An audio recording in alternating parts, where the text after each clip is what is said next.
Father Augustine വട്ടോളിയാണ് നമ്മോടൊപ്പം ഇന്ന് ചേരുന്നത്. അച്ഛനോട് സംസാരിക്കുമ്പോൾ നമുക്ക് സ്വാഭാവികമായിട്ടും ആദ്യം ഈ സമൂഹവുമായി ബന്ധപ്പെട്ട ചില പ്രശ്നങ്ങളാണ് ആദ്യം മനസ്സിൽ വരിക. ഇന്ത്യയിൽ നമുക്ക് പല സംസ്ഥാനങ്ങൾ, അടുത്തിടെ ഛത്തീസ്ഗഡ് ഉൾപ്പെടെയുള്ള സംസ്ഥാനങ്ങളിൽ കന്യാസ്ത്രീകൾക്കെതിരായ അതിക്രമങ്ങൾ ഉണ്ടാകുന്നത് ഈ സംഘപരിവാർ സംഘടനകളുടെ ഭാഗത്തു നിന്നുമാണ് ഉണ്ടാകുന്നത്. അത് വലിയ കേസായി വലിയ വിവാദമായിട്ട് മാറി. അതിന് പിന്നാലെ അവിടെ കൊണ്ട് അത് അവസാനിക്കുന്നില്ല. അതിന് പിന്നാലെ നമ്മൾ ഒഡീഷയിൽ കേട്ടു മലയാളികളെ കന്യാസ്ത്രീകൾ, വൈദികരെ ഉൾപ്പെടെ അതേ സംഘടന തന്നെ, ബജരംഗ് ദൾ പ്രവർത്തകർ തന്നെ ആക്രമിക്കുന്നു. ബീഹാറിലുണ്ടാകുന്നു. അങ്ങനെ ഉത്തരേന്ത്യയിലെ പല സംസ്ഥാനങ്ങളിലും, പ്രത്യേകിച്ചും BJP ഭരിക്കുന്ന സംസ്ഥാനങ്ങളിലൊക്കെ തന്നെ അവിടെ ഈ പറയുന്ന പോലെ സംഘപരിവാർ സംഘടനകളാൽ സ്ഥിരം ആക്രമിക്കപ്പെടുന്ന ഒരു കാഴ്ചയാണ് നമുക്ക് കാണാൻ കഴിയുന്നത്. അവിടങ്ങളിലൊക്കെ തന്നെ BJP ആ ഒരു നിലപാട്, അവർക്കെതിരായ ഓരോ കാര്യങ്ങൾ പറഞ്ഞുകൊണ്ടൊരു നിലപാട് സ്വീകരിക്കുകയും, മറിച്ച് കേരളത്തിലേക്ക് വരുമ്പോൾ നമുക്കതിൻ്റെ മറ്റൊരു മുഖമാണ് BJPയുടെ കാണാൻ കഴിയുക. നമുക്ക് ഫാദറിന് അറിയാമല്ലോ, കേരളത്തിൽ സംബന്ധിച്ച് BJPക്ക് ഇന്നും രാഷ്ട്രീയപരമായിട്ട് അവർക്ക് അല്പമെങ്കിലും ഒക്കെ ഒരു മേൽക്കൈ ഉണ്ടെങ്കിൽ പോലും എന്താ പറയുക, ഒരു തെരഞ്ഞെടുപ്പ് രാഷ്ട്രീയത്തിലേക്ക് വരുമ്പോൾ അവർക്ക് അധികാര രാഷ്ട്രീയത്തിലേക്ക് കടക്കാൻ അവർക്ക് കഴിയാത്തൊരു സാഹചര്യം ഇന്നും കേരളത്തിലുണ്ട്. അതിൻ്റെ പ്രധാനപ്പെട്ട കാര്യം എന്ന് പറയുന്നത് ഇതേപോലെ ന്യൂനപക്ഷ വിഭാഗങ്ങളിലേക്ക് അവർക്ക് കടന്നു ചെല്ലാൻ കഴിയാത്തത്, അവരുടെ ഒരു പിന്തുണ ആർജിക്കാൻ കഴിയാത്തതാണ്. അത് മനസ്സിലാക്കിയിട്ടാണ് കഴിഞ്ഞ കുറേ കാലങ്ങളായിട്ട് ഇപ്പോൾ ക്രൈസ്തവ സമൂഹത്തെ എങ്ങനെയെങ്കിലും കൈപ്പിടിയിലാക്കാനുള്ള നീക്കങ്ങൾ കേരളത്തിൽ നടത്തുന്നത്. അത് കേന്ദ്ര നേതൃത്വം നേരിട്ടിടപെട്ടുകൊണ്ടാണ്. നമുക്കറിയാം, ഈ പറയുന്ന പോലെ ഈ ക്രിസ്മസ് വരുമ്പോൾ അവരുടെ കേക്ക് മുറിക്കുക, പിന്നീട് വിഷു പോലെയുള്ള ഹിന്ദുക്കളുടെ ആചാരങ്ങൾ വരുമ്പോൾ സഭാ നേതാക്കന്മാരെയൊക്കെ വീട്ടിലേക്ക് വിളിച്ച് ചായ സൽക്കാരം നടത്തുക.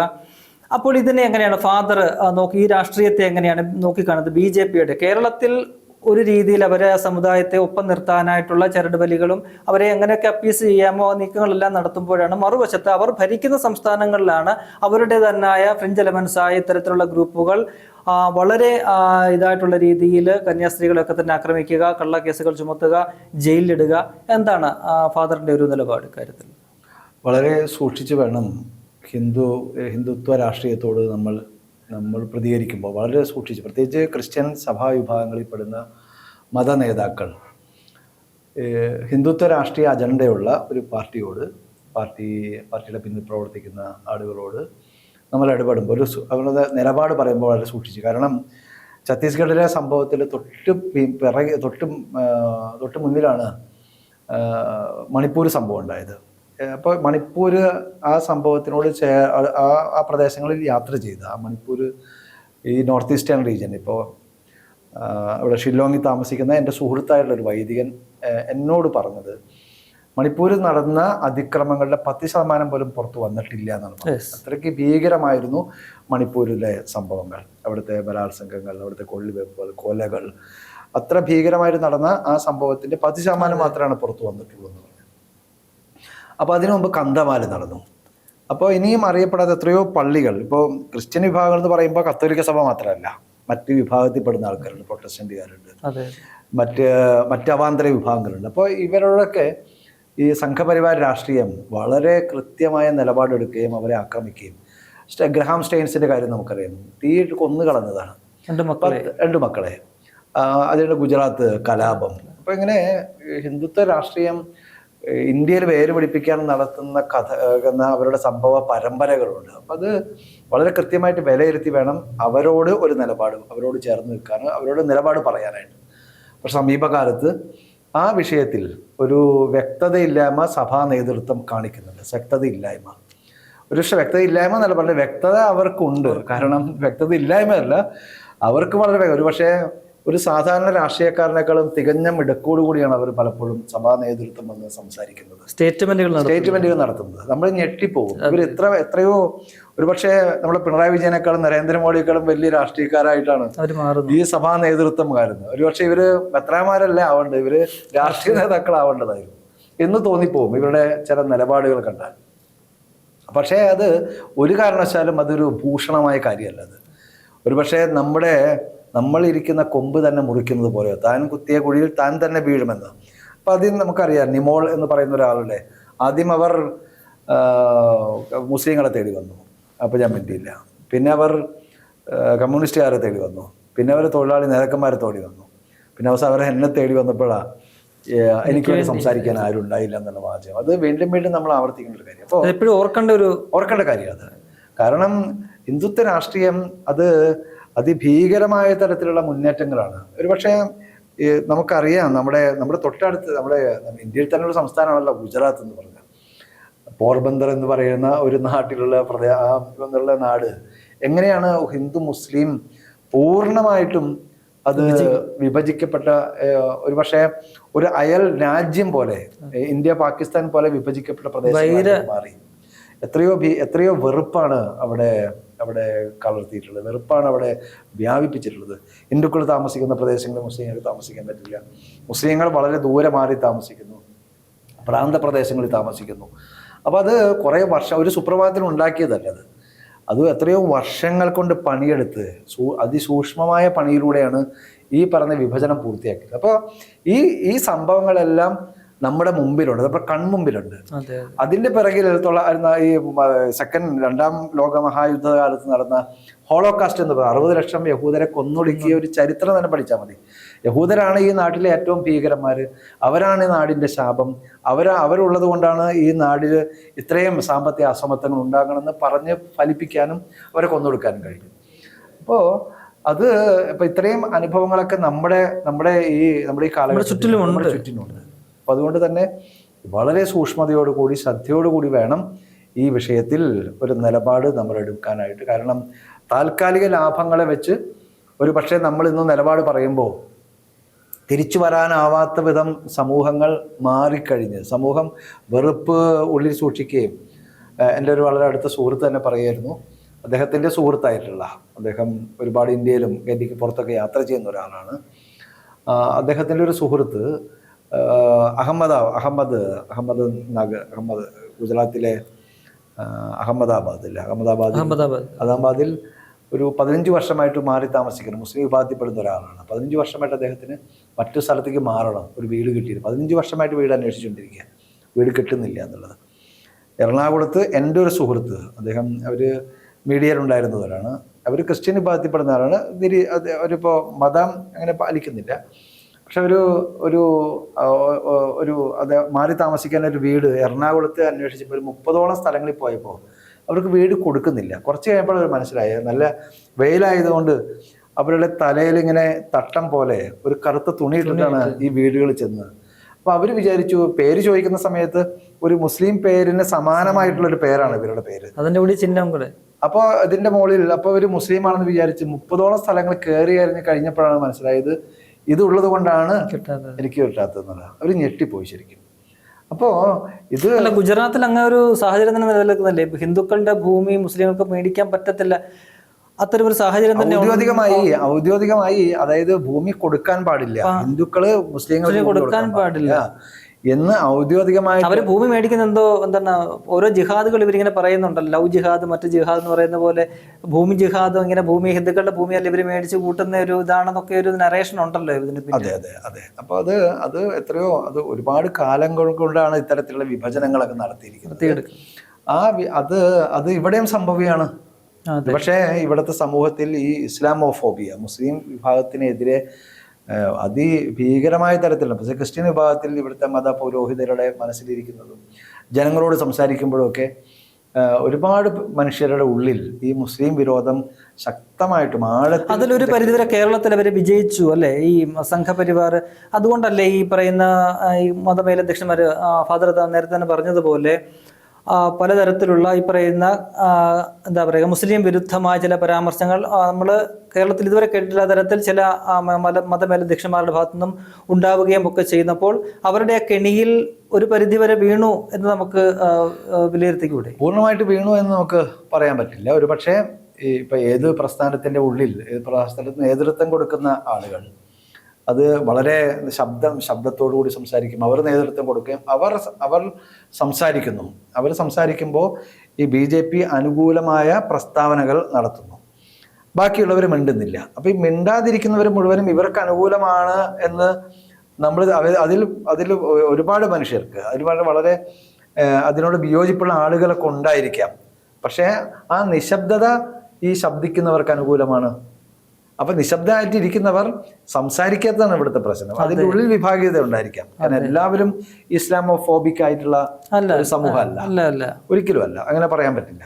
പക്ഷേ അതിന് അനുകൂലമായ നേതൃത്വം അങ്ങനെ എടുക്കുമ്പോൾ അതിനെ ശക്തമായിട്ട് തിരുത്താനും ശക്തമായിട്ട് ഞങ്ങൾ അതിൻ്റെ പക്ഷത്തില്ല, ഇത് തെറ്റാണെന്ന് പറയാനും അതിൻ്റെ അകത്ത് ആളുകളില്ലാതെ പോകുന്നതാണ് അനുഭവിക്കുന്ന പ്രതിസന്ധി. പക്ഷേ അതോടൊപ്പം തന്നെ അതിന് കുറച്ച് കാരണങ്ങൾ കൂടിയുണ്ട്. കാരണം അതിൻ്റെ ഒരു പ്രധാനപ്പെട്ട കാരണം ഈ ക്രിസ്ത്യൻ വിഭാഗങ്ങൾക്ക് അതിൻ്റെ നേതൃത്വം, പുരോഹിത നേതൃത്വമാണല്ലോ ക്രിസ്ത്യൻ സഭകൾ, പ്രത്യേകിച്ച് കത്തോലിക്ക സഭയിലുള്ള.